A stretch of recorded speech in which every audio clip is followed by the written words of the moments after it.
Don't you love the smiles? Yeah. I've often said to myself, in fact, I'm sure I married my husband partly because he was so funny.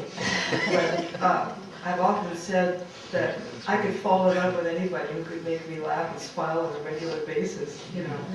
And I know that if I had known Hannah, I mean, I'm in love with her anyway, but I would have fallen madly in love with her.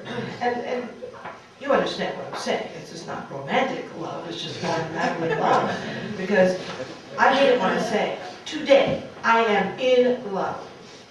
I'm in a sea of love. I'm in an energy of love. I'm in an intention of love. Don't be shy about being in love.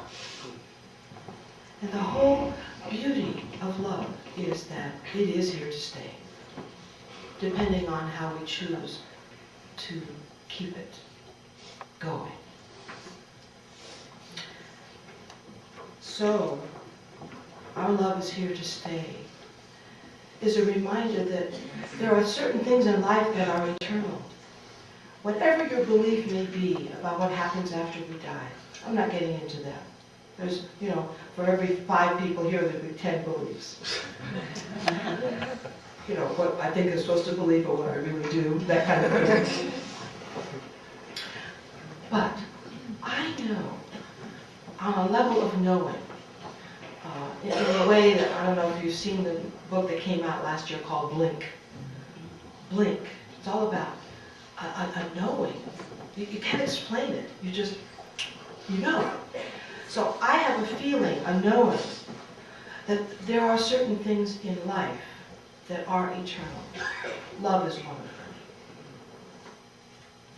And there are different ways that we can claim immortality for ourselves. Mozart, for instance, he had a very short life. Crazy man. You know, addicted to probably everything in sight. But a genius. He, in the middle of the night, write out a whole symphony like he was taking dictation. Never did second drafts. Go figure. From the time he's 4 or 5 years old, writing stuff like that. Blink. He just knew. He's immortal because we listen to his music. There's something about his spirit that lives in the fabric of that music. We can't all be Mozart, but we can be like Hannah. Maybe we don't all have the blessing of having children, but we can still leave a legacy with students, with friends, with our work, with the people we love. But Hannah was blessed in many ways. Not only did she have her beloved husband, her soulmate, her life mate, 2 people who grew in holiness together throughout their marriage, but they also created 2 beautiful children. And I don't really know you, but I blink, I know you. I feel who you are.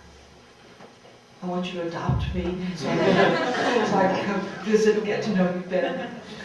But part of Hannah's legacy, part of her immortality, is in being mother.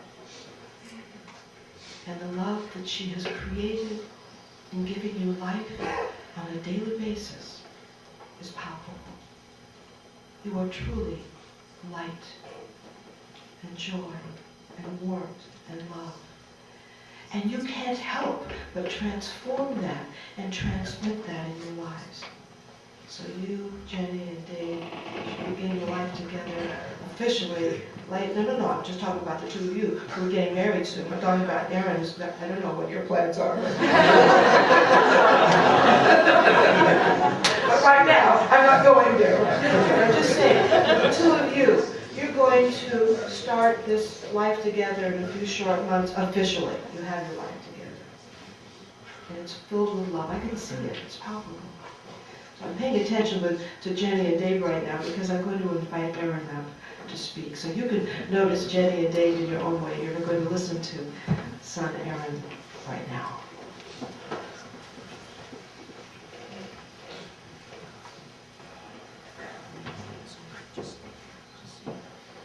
Well, I can tell you either did something amazing and excellent or wonderful or something very evil to have applause at your funeral. I think we know which one that was.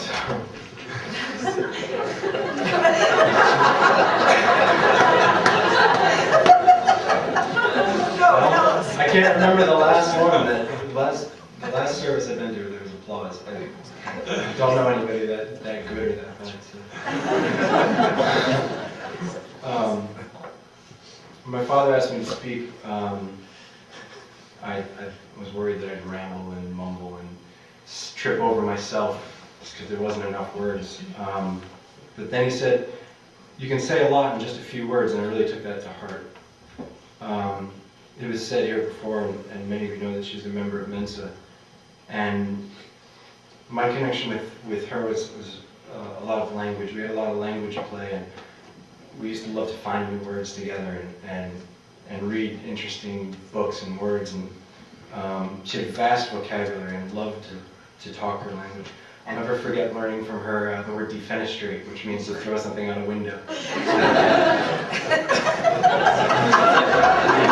We try to squeeze it in as often as possible. Our backyard is littered with stuff.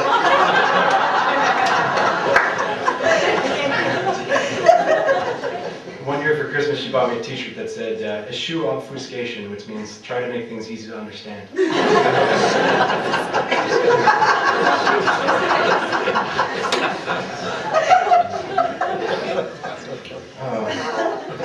Of all the words that she taught me and all the new ones that I learned together with her, her true impact was in her ability to redefine the words that I thought I knew. There were so many that I thought I knew, but with her it was different. So in the spirit of just saying a few words, I have a list.